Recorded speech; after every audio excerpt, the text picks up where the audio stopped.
When you come up against a block in life where something just isn't working or you can't see your way forward, like in a business or in a relationship, most of us either try to force things to be better or we disconnect and distract ourselves from the issue.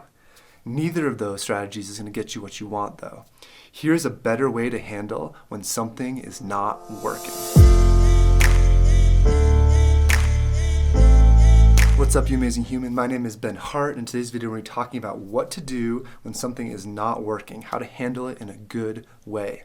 If you dig this video, want to see more like it in the future, hit the subscribe button below. There's people out there in the world you think might benefit from learning how to deal with when something's not working. Hit the like button, leave a comment, it'll help them find this video. All right, so something's not working, whether it's a relationship, whether it's in a business, whether it's with your creativity, whether it's with your finances, whatever it can be. There's so many areas of life when we can come up against a block where it just feels like we feel stuck. We feel like, something isn't just not going in the way I want it to right now, and I'm not sure what to do. And that can be super uncomfortable. You know, what we want is the forward motion of our lives. We want things to go in the direction that we want them to go. And when we hit a place where it just feels like there's crunchiness and, the gears are grinding together and it's just not working well, it doesn't feel good. And in response to that, so many of us try to get rid of that experience. It doesn't feel good. We want something different. And so we either go forward into it or we pull away. So what I mean by that is we try to change it by forcing it. We go toward it. We're like, if I just lean in more, if I just try to figure this out, maybe I'll be able to, figure this. So let's say use the example of a business. Maybe you're coming up against an issue in the business. You're not sure exactly how to get it to work.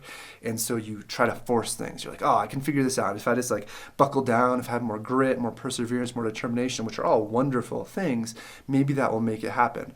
And that can lead to a forceful energy where we're trying to just push it through. We're trying our force of our will to make something happen. And don't get me wrong, as I talk about these two directions we go in that don't serve us, most of the time they don't serve us, but certainly force and moments can be called for. Grit and determination are beautiful things. But what I've noticed is we tend to use these as strategies that actually don't get us what we want.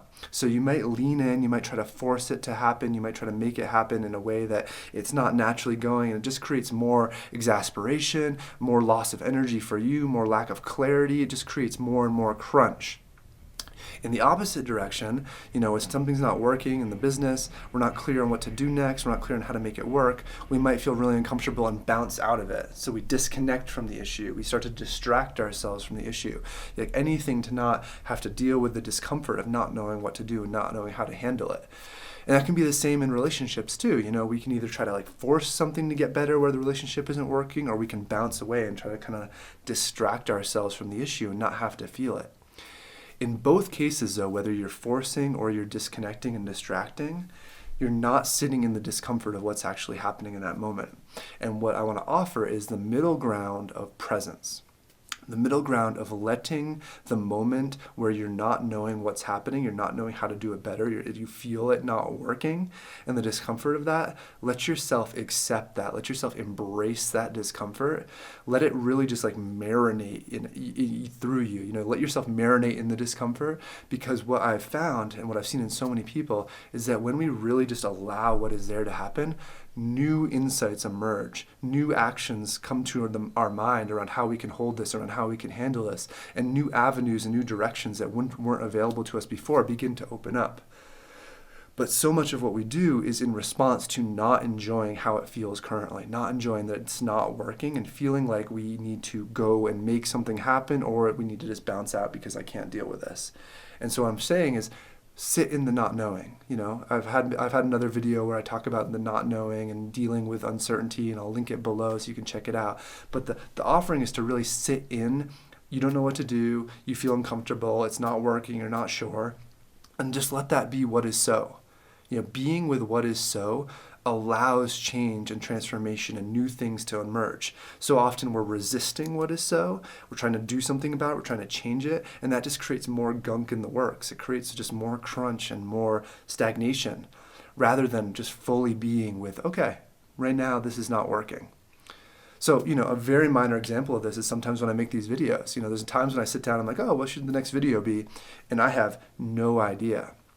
And, years ago, I would have been like, all right, what's my next video? I need to figure this out. I'm going to journal about it. I'm going to think about it. I'm going to come up with ideas. I have a list of ideas, and I'm going to pick one and try to make it work. And, I'd try to force it through.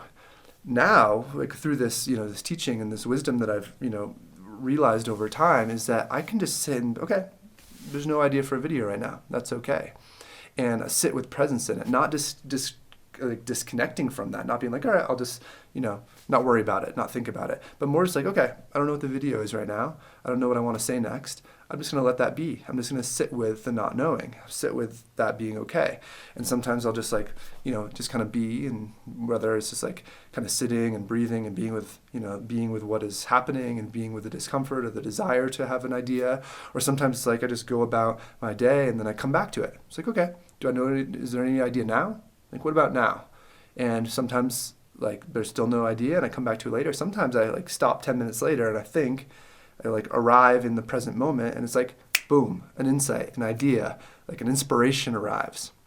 And I found that in so many other places, in relationship, in business. In relationships, oftentimes my pattern has been to want to kind of disconnect from the issue that's there and not have to think about it. Whereas in business and in creativity, I often force. But with relationship, I kind of disconnect. And what I've learned is just be present. It's oh, something's crunchy here, something's not working. How can I just be with what is so? And often in the space of presence, a deeper feeling arrives, or deeper thought, or something that was unsaid, or clarity or deeper intimacy can emerge through just being with the place of disconnection or the place of crunchiness. And so my invitation to you is just to notice, you may have, as I shared there, I sometimes go to force with business or creativity, sometimes disconnection and distraction with relationship stuff. And, it can be kind of pendulum swings where you might find yourself distracting and pulling away in certain situations and then forcing in others. But just, be aware of that, be aware of, or maybe you're just always forcing, or always disconnecting and distracting. And that's okay. Just notice where your tendencies are and find that middle ground of presence. Become comfortable with when things aren't working. It's okay that things aren't working. In that moment, it is what is so. And so our ability to embrace what is so allows new things to happen rather than resisting reality and trying to change it all the time. Just creates more friction and more crunch. So presence, when something isn't working, can lead to so much more motion, so much more acceptance, so much more insight and inspiration. I hope that can serve you going forward. Again, my name is Ben Hart. If you dug this video, hit the subscribe button below. And again, if there's people out there you think might benefit from this video, hit the like button, leave a comment. It'll help them find it. Until next time, much love.